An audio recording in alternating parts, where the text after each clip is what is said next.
২৬ জানুয়ারি সকাল ১১টা ইসরায়েলের নেভাতিম এয়ারবেসে হঠাৎ করেই জরুরি পরিস্থিতি তৈরি হয়। কয়েকজন পাইলট এবং সৈন্য দৌড়ে ছুটছে তাদের ফাইটার জেটের দিকে।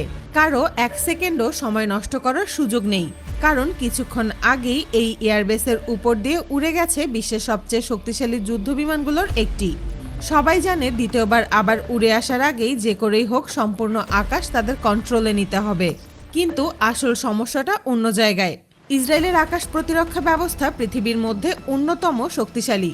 তাদের বিখ্যাত আয়রন ডোম সবসময় প্রস্তুত থাকে এবং এর সাথে রয়েছে অত্যাধুনিক পঞ্চম প্রজন্মের রাডার সিস্টেম।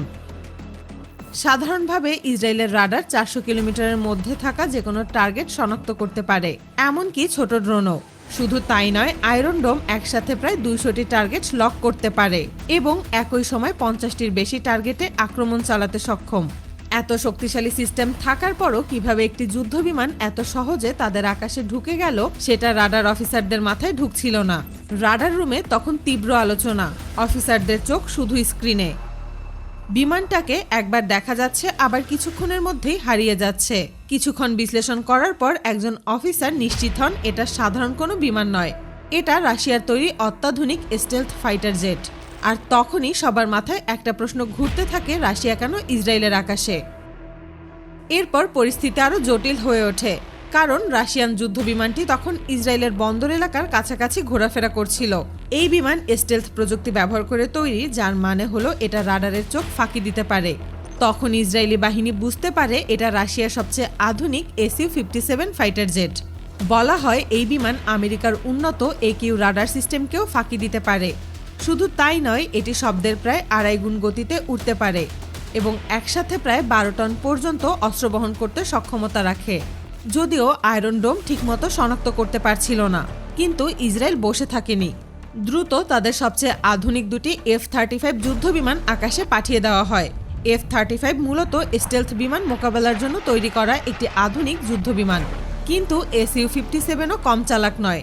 এই বিমানে রয়েছে বিশেষ সেন্সর, যা প্রায় ২০০ কিলোমিটারের মধ্যে থাকা যে কোনো শত্রুকে শনাক্ত করতে পারে। ফলে রাশিয়ান পাইলট সহজেই বুঝে যায় তার দিকে দুটো বিমান এগিয়ে আসছে। সাথে সাথে SU-57 তার অবস্থান বদলে বন্দর এলাকার উত্তর প্রান্তের দিকে ছুটে যায়, কিন্তু একটি F-35 সরাসরি তার সামনে চলে আসে। সাধারণত এমন পরিস্থিতিতে যে কোনো বিমান দ্রুত পালানোর চেষ্টা করে, কিন্তু ইসরায়েলি পাইলটরা খেয়াল করে SU-57 যুদ্ধবিমান একটুও ভয় পাচ্ছে না। সে দ্রুত সরে যাচ্ছে না, বরং মনে হচ্ছিল সে ইচ্ছে করে ধীর গতিতে চলছে। কিন্তু যখন রাশিয়ান পাইলট বুঝতে পারে তাকে লক করার চেষ্টা হচ্ছে, তখন আর সময় নষ্ট না করে মুহূর্তের মধ্যেই সে তার বিমান থেকে একটি মিসাইল বের করে ফেলে। যদিও সে সতর্ক করার মতো করে মিসাইল প্রস্তুত করে দ্রুত দূরে সরে যেতে শুরু করে। এদিকে রাশিয়ান বিমান প্রচুর তথ্য সংগ্রহ করতে পারে, কারণ এই বিমানে থাকা অত্যাধুনিক সেন্সর শত্রু দেশের রাডার, ডিফেন্স সিস্টেম, ফ্রিকোয়েন্সি এবং সামরিক তথ্য স্ক্যান করতে সক্ষম। অর্থাৎ কোনো দেশের আকাশের উপর দিয়ে উড়ে যাওয়া মানেই সেই দেশের প্রচুর তথ্য তার কাছে চলে যাওয়া। তবে মিসাইল বের করার কারণে সেন্সর এবার তাকে তুলনামূলকভাবে ভালো ট্র্যাক করতে পারে, আর তখনই দ্রুত সিদ্ধান্ত নেওয়া হয় আর অপেক্ষা করা যাবে না। সাথে সাথেই দুটি মিসাইল ছুটে যায় SU-57 বিমানের দিকে। রাশিয়ান পাইলট জানে সে যদি বন্দর সীমা পার হয়ে বের হয়ে যেতে পারে, তাহলে ছুটে আসা মিসাইল আর কিছুই করতে পারবে না। কিন্তু এই মিসাইলগুলো অত্যাধুনিক এবং এতে থাকা সেন্সর শত্রুকে লক করে ধাওয়া করতে থাকে।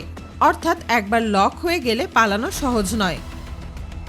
রাশিয়ান পাইলট বুঝে যায় যদি এই লক থেকে বের হতে না পারে তাহলে বিপদ নিশ্চিত। কিন্তু এখানেও সে ছিল চিন্তামুক্ত, কারণ SU-57 রয়েছে শক্তিশালী JY-86 জ্যামার। এই জ্যামার বিমানের আশেপাশে প্রায় ৪৭ কিলোমিটারের মধ্যে থাকা যে কোনো সিগন্যাল ব্লক করে দিতে পারে। ৪৭ কিলোমিটার অনেক কাছাকাছি দূরত্ব।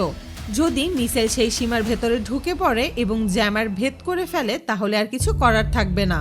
তাই রাশিয়ান পাইলট দ্রুত কৌশল বদলায়। সে মুহূর্তেই বিমানটাকে খাড়া উপরের দিকে তুলে প্রায় ১০০০ মিটার উপরে উঠে যায়। কিছুক্ষণ পর সে হঠাৎ করে বিমানটাকে দ্রুত নিচে নামিয়ে আনে। এই হঠাৎ উচ্চতা পরিবর্তনের কারণে মিসাইলের সেন্সর বিভ্রান্ত হয়ে পড়ে। এই সুযোগেই SU-57 দ্রুত সীমানার বাইরে বেরিয়ে যায় এবং